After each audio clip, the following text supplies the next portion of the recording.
Mga na yung sibuyas. So, butangan ko na sa sang mga condiments niya. Asin, black pepper, at saka garlic powder. Nalagyan na natin.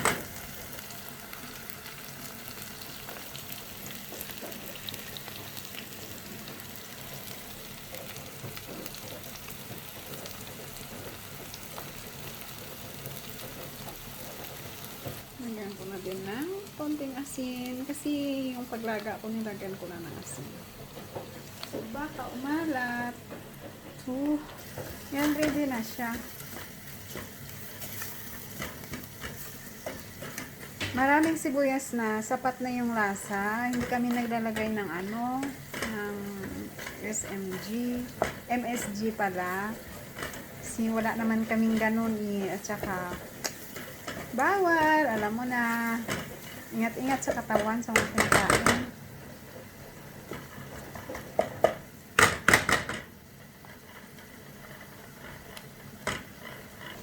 Ibutang ka na ang batikulon.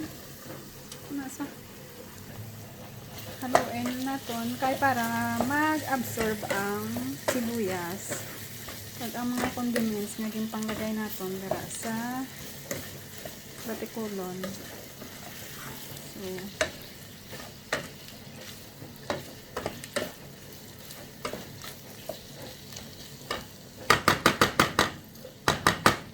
takpan ko na siya sa saglit para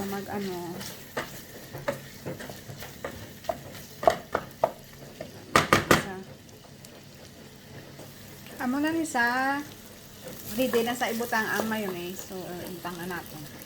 Ayan na, nalagyan ko ng mayonnaise. Haluin na natin. Kang mag-mix. So, in 1 minute, pwede na natin sa hanguin. Ibutang gali sa plate. Pag squeeze din sa lemon.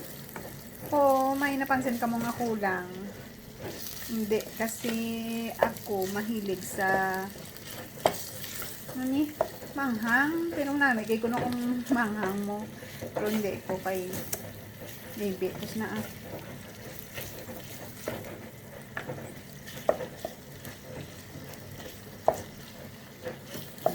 banta nyo, okay na. So, amo na ni isang guwa. Ang sili, tabi kang kahang ginasaya. Kaya hindi ko gusto nga hiwaon. Maliit na sa sili. Ayan na. That's it, guys.